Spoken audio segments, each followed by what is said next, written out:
నమస్తే అండి. నేను మీ భవానీ కుసుమని. నేను బాగున్నాను. మీరు బాగున్నారనుకుంటున్నాను. అందరం బాగుండాలని ఆ భగవంతుడిని వేడుకుంటూ, ఈరోజు మళ్ళా ఒక రెసిపీతో మీ ముందుకొచ్చానండి. ఇది చాలా సార్లు పెట్టున్నాను. అయినా గానీ నా పాత వీడియోలు మళ్ళా మర్చిపోయి ఉంటారేమో! అందుకని చూసుంటారో చూడలేదో అనుకొని మళ్ళా పెడుతున్నానండి. చూడండి. చిన్న వీడియో పెట్టాను. దాంట్లో అర్థం కాకపోతే దీంట్లో చూస్తారని పెట్టానండి. ఇప్పుడైతే పావు కిలో బెండకాయలు తీసుకున్నాను. అది ఎలా చేయాలో చూపిస్తాను. 3 స్పూన్ల ఆయిలేసుకున్నాను బాండట్లో. ఆ బాండల్లో పావు స్పూను ఆవాలు, పావు స్పూను జీలకర్ర, 2 పించెస్ మెంతి పొడి అంతవరకేనండి. 2 చిటికెలు మెంతి పొడేసుకొని, ఒక పెద్ద ఆనియన్ కట్ చేసి అందులో వేసుకొని, ఇది కొంచెం పసుపు, ఉప్పు వేసుకొని వేయించుకుందాం. మళ్ళా ఉప్పు చాలకపోతే ఉప్పేసుకుందామండి అందుకని. ఒక్కొక్కసారి నేను చింతపండులో గూడా ఏస్తాను ఉప్పు. అందువల్ల మీకు కొంచెమే చూపిచ్చాను. తర్వాత టేస్ట్‌కి చూసుకొని మళ్ళా ఏస్తాను. ఇప్పుడైతే ఇది కలర్ బాగా బ్రౌన్ కలర్ వచ్చేదాకా వేయించుకుందామండి. ఇది కలర్ కొంచెం బాగా వచ్చిన తర్వాత, ఇప్పుడు జింజర్ గార్లిక్ పేస్ట్ అయితే ఒక స్పూన్ ఏస్తానండి. ఇప్పుడు ఏ పులుసులో అయినా గానీ జింజర్ గార్లిక్ పేస్ట్ ఏస్తే చాలా టేస్ట్ అండి. జింజర్ లేకపోయినా గార్లిక్ ఏసుకుంటే గూడా చాలా బావుంటదండి. అందుకని ఇప్పుడు నా దగ్గర జింజర్ గార్లిక్ పేస్ట్ ఉంది కాబట్టి వేస్తున్నాను. అది గూడా వేసి, అది పచ్చివాసన పోయేదాకా కాసేపు కలుపుకొని, ఒక రెమ్మ కరేపాకు గూడా యేసుకుందామండి. వేసుకొని, అది కలిపేసేసుకొని, తర్వాత కాస్త పచ్చివాసన పోద్ది గదండీ! Ginger garlic paste. ఈ ఈ ఆనియన్స్ గూడా బాగా వేగాయి గదా! ఇప్పుడు మనము అందులోకి పావు కిలో ఆహ్, బెండకాయలకి సరిపడినంత మిరప్పొడేసుకుందామండి. ఒక్క స్పూనేసాను నేనైతే. ఒక మామూలు స్పూన్ తోటి, చిన్న స్పూన్ తోటి ఫుల్లుగా యేసాను. మీకు కావాలనుకుంటే ఇంకొంచెం ఎక్కువేసుకోండి. ఇప్పుడు నా వరకు నేనైతే వెజిటబుల్స్ తింటే చాలా మంచిది ఆరోగ్యానికి అనుకుంటున్నానండి. ఎందుకంటే ఈ మధ్య కాలంలో ఎక్కువైపోయిందండి నాన్ వెజ్ తినడం. మన పాతకాలంలో అయితే వారంలో ఒక్కరోజు మాత్రమే తినేవాళ్ళం.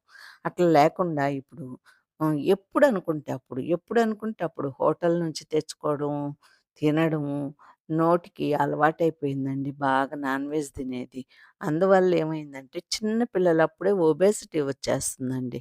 దానివల్ల మళ్ళా జిమ్ములకు పోవడం, జిమ్ములకు పోయాక సైడ్ ఎఫెక్ట్స్ రావడం, ఇవంతా అవసరం అంటారా మీరు?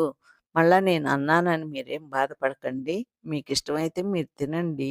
కాకపోతే నేను కొంచెం గుర్తు చేద్దాం మీకు అన్నట్టుగా పాతకాలం విషయాలు కూడా గుర్తు చేద్దామని చెప్తున్నానండి. ఇప్పుడైతే మిరప్పొడేసేసాను. అందులో కట్ చేసి పెట్టుకున్న 2 టమాటాలు కూడా ఏసేసి, కాస్త వాటరేసుకొని, అప్పుడు మనం మూతబెట్టి మగ్గించుకుందామండి 2 నిమిషాలు. 2 నిమిషాల తర్వాత మళ్ళా చూసి, అది మగ్గిందో లేదో చూసుకొని, మళ్ళా ఇంకొకసారి కలిపేసి మూత పెట్టుకుందాం. ఇట్లా 2 సార్లు గనుక కలుపుకుంటే, ఈ టమాటాలు బాగా మెల్ట్ అయిపోతాయండి. ఈ మెల్ట్ అయిపోయిన టమాటాలు ఎందుకంటే, మనం అనవసరంగా అట్లాగే గనక ఏసామంటే, చాలామంది బాగా మెల్ట్ అవ్వకుండానే పులుసు పోసేస్తారండి. ఇంకా అవి కర్రీలో కలవ్వండి. అవి అట్లాగే తీసి పక్కన పెట్టేస్తారు పిల్లలు గాని, పెద్దోళ్ళు కూడా కొంతమంది తీసి పెట్టేస్తారు. అప్పుడు మనం టమాటాలు వేసి గూడా ఎందుకు వేస్ట్ గదా! అందుకని నేను కర్రీలో కలిసిపోతే ఆ టేస్టు బావుంటది. వేస్ట్‌గాను పోవు అన్న ఉద్దేశంతోటి మీకు ప్రతిసారి చెప్తానండి. టమాటాలు బాగా మెల్ట్ అయ్యేదాకా కలుపుకోండి అనని. ఇప్పుడైతే ఏ టమాటా గూడాను మనం వేసిన 2 టమాటాల్లో కాస్త గూడా వేస్ట్ పోకుండా కర్రీలో కలిసిపోద్ది. ఆ కర్రీ గూడా టేస్ట్‌గా ఉంటది. ఇప్పుడు నేను 250 గ్రామ్స్ తీసుకున్నాను గదండీ బెండకాయలు. ఇప్పుడు ఇది బాగా మెల్ట్ అయిపోయిన తర్వాత, ఈ బెండకాయలు గూడా అందులో ఏసేసుకుంటాను. చింతపండు చూపిచ్చాను గదండీ! చిన్న నిమ్మకాయ సైజులో. అది పులుసు తీసి పెట్టుకున్నానండి. బాగా పిసికేసి పులుసు తీసి పెట్టుకున్నాను. ఇప్పుడు బెండకాయలేసేసి, ఆ తర్వాత ఆ పులుసు గూడా వేసేసుకుందాము. ఇక 5 మినిట్స్‌లో ఈ బెండకాయ కూరైతే అయిపోద్దండి. అంతేను. పులుసు గాబట్టి కొంచెం మనం మీడియం ఫ్లేమ్‌లోనే పెట్టుకుంటాము. ఈ ఇగురు కూరలు, ఈ ఫ్రైలు ఇట్లాంటియయితే కొంచెం సిమ్‌లో బెట్టుకుంటాం గాబట్టి, ఇది 5 నిమిషాల్లో అయిపోద్ది కాబట్టి ఈజీగా నేర్చుకోండి. నేనెప్పుడు ఫస్ట్ నుంచి పిల్లలకి నేర్పిస్తున్నాను, ఈజీగా నేర్పిస్తున్నాను అంటాను గదండీ! అందుకని ఇంటి ఫుడ్‌లాగా ఉంటదని పిల్లలకి నేర్పిస్తున్నాను. ఆ తర్వాత ఎవరైనా నేర్చుకోవచ్చండి. నేనైతే పిల్లలకి. ఇంతోటి కూర గూడానా అంటారేమో పెద్దలని జెప్పని నేను ముందుగానే చెప్తున్నాను. ఇప్పుడైతే కూర రెడీ అండి. మీకు గనక ఈ కర్రీ నచ్చిందంటే ఒక లైక్ జేసి, షేర్ జేసి, కామెంట్ పెట్టండి. సబ్స్క్రైబ్ చేసుకోని వాళ్ళు ఉంటే సబ్స్క్రైబ్ చేసుకోండి.